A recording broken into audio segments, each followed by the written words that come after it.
राधा स्वामी सतगुरु प्यारी साध संगत। मैं सुमन झुंझुनू डिस्ट्रिक्ट से राधा स्वामी मालिक के चरणों में कोटि कोटि नमन करती हूँ और सभी साध संगत को राधा स्वामी।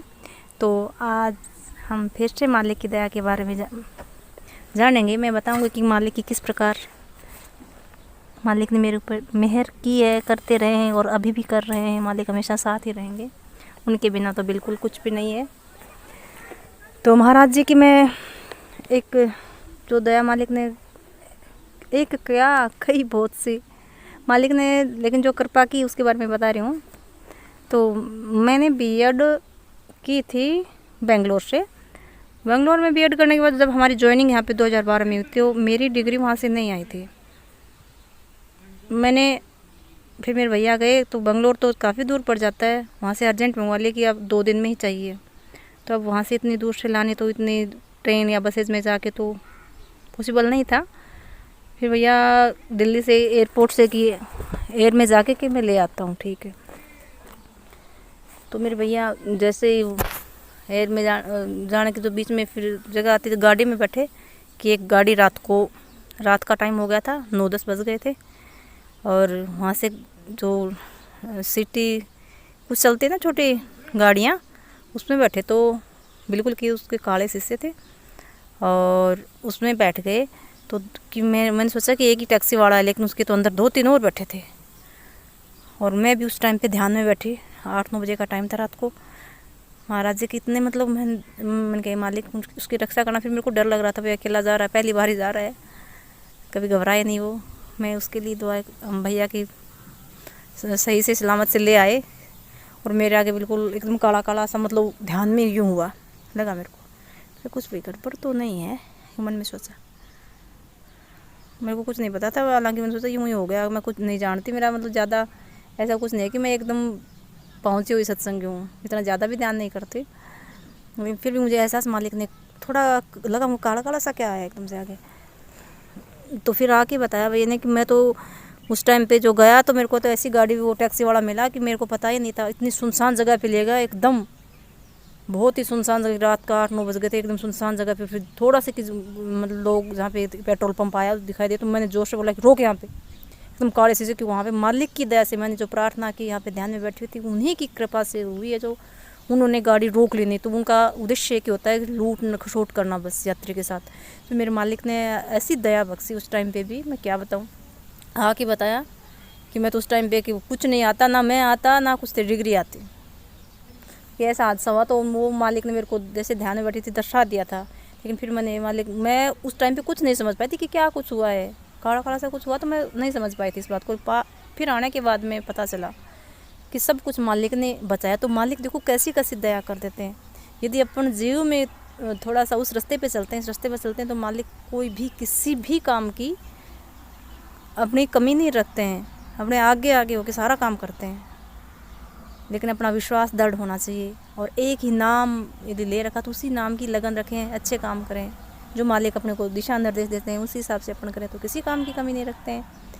पूरी साध संगत को फिर से राधा स्वामी मालिक की दया मेहर सभी जीवों पे ऐसे ही बने रहे। राधा स्वामी। राधा स्वामी सतगुरु प्यारी साध संगत। एक बार फिर से मालिक की दया मेहर के बारे में मैं बताना चाहती हूँ। तो मैंने जो पीछे बताई वो सुने होंगे आपने। जैसे मेरा मतलब 12 में यहाँ पे सिलेक्शन हो गया था मालिक की दया से। मैं टीचर सितंबर 12 की मेरी पोस्टिंग, और फिर सर्दियाँ की छुट्टियाँ हुई। मेरे बच्चे थे सास ससुर के पास, घर पे ही थे। 2 बच्चे हैं, 2 लड़के हैं। छोटा बच्चा मेरे साथ में था और बड़ा लड़का घर पे ही था। उस टाइम पे 5वीं में, 4th-5वीं में था। छोटे वाला दूसरी क्लास में था, जो कि मेरे पास मैंने रखा था, मेरे साथ में रहता था। यहाँ बाद मेरी पोस्टिंग। तो जैसे दीपावली की छुट्टियाँ मना के, जो बड़े दिन की छुट्टियाँ होती हैं 7 दिन की, वो करके मना के हम आए। और यहाँ आने के बाद में 1 तारीख को ही पीछे से मेरे हस्बैंड आर्मी में थे, अब उन्होंने रिटायरमेंट ले रखा है, और मेरे ससुर जी मेरे को छोड़ने के लिए आए थे। तो 1 जनवरी को की बात है, मेरा बड़ा जो 4th-5वीं में पढ़ता था बच्चा, वो पतंग उड़ा रहा था, क्योंकि जनवरी की टाइम में फिर सीजन शुरू हो जाता है पतंगों वाला, संक्रांत के लिए बच्चे उड़ाते हैं। तो बच्चा क्या था, छत के ऊपर चढ़ के पतंग उड़ा रहा था, और छत के भी ऊपर की जो मंडेरी होती है उसको पता ही नहीं चला कब मुंडेर आई ऊपर वाली, और नीचे एकदम फर्श, पक्का फर्श था, ईंट जलवा रखी थी आंगने में भी। तो बच्चा एकदम वहाँ पे गिरा, ऊपर से सीधा एक सज्जी थी उसके ऊपर थोड़ा सा टकराया और उससे नीचे गिर गया। तो बच्चे घर वाले तो बहुत घबरा गए, एकदम से बोला ही नहीं कुछ भी, गिर गया बच्चा,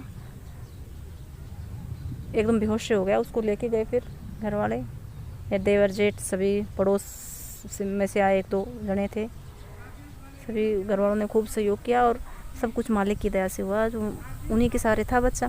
उसको लेके गए नज़दीक के जो हॉस्पिटल उसमें लेके गए, तो वहाँ पे थोड़ी पट्टी वट्टी करवाई, देखा कि हमारे पास तो इतनी सुविधा नहीं है, आप उसको लाने लेके जाओ कि वहाँ पे होगा CT स्कैन वगैरह। फिर वहाँ पे उसको एडमिट करवाया, उसका CT स्कैन करवाया। तो बच्चा इतनी ऊपर से गिरा था, उसके CT स्कैन में कोई भी मतलब नहीं, बस थोड़ा सा उसके हाथ का एक हाथ नीचे आ गया था, वहाँ पे थोड़ी सी हड्डी क्रैक हुई, बिल्कुल थोड़ी सी, जो कि 15-20 दिन के प्लास्टर के बाद में ठीक हो गया। तो CT स्कैन में कोई भी किसी प्रकार का मालिक नहीं, इतने ऊंचाई से गिरने के बाद, जो कि सिर में भी बिल्कुल चोट नहीं आनी थी, सब कुछ मालिक ने संभाला। और महाराज जी सब जानते हैं, लेकिन जो जीव इन बातों को सुन रहे हैं वो सोचते हैं कि क्या बातें बता रहे हैं ये। ऐसे भी कोई होता है कि मैंने खूब सुने ऐसे, नहीं कि हो गया महाराज जी कभी ऐसे ये कोई बता सकते हैं क्या। लेकिन जो उनको आदमी समझते हैं उनके लिए तो कुछ नहीं, कुछ भी नहीं होगा। जैसे कि महाराज जी अपने को हर एक सत्संग में फरमाते हैं, उनको यदि आदमी मानते हैं तो कुछ नहीं होने वाला, उनको भगवान की तरह वो एक प्रत्यक्ष में पूर्ण शक्ति आई हुई है। उनको जो मानते हैं उनके पूरे काम होते हैं। मालिक किसी भी जीव के साथ भेदभाव नहीं करते हैं। तो अपने को जो नहीं माने हो तो प्लीज़ सुने ही ना, अपने आप ही नहीं सुनता, वो थोड़ा सा करके काट के कि ये पागल ऐसी बातें कर रही है, कुछ नहीं सुनने का इसको। लेकिन जो जिस जीव के ऊपर दया है, जो थोड़ा वो सत्संग में भी जाता है, थोड़ा ध्यान भी करता है, मालिक का याद रखता है, जिसके काम होते हैं, वो ज़रूर इनको सुनेगा, इनसे सीख लेगा, इन कहानियों से। मेरा ये मतलब नहीं प्रचार करना, मैं सोचती हूँ मालिक ने इतना कुछ किया है, आप सभी को भी बताऊँ, शेयर करूँ बातें, आपका विश्वास पक्का हो और मालिक की दया मेहर बनी रहे इसी प्रकार से। तो सभी को एक बार फिर से राधा स्वामी।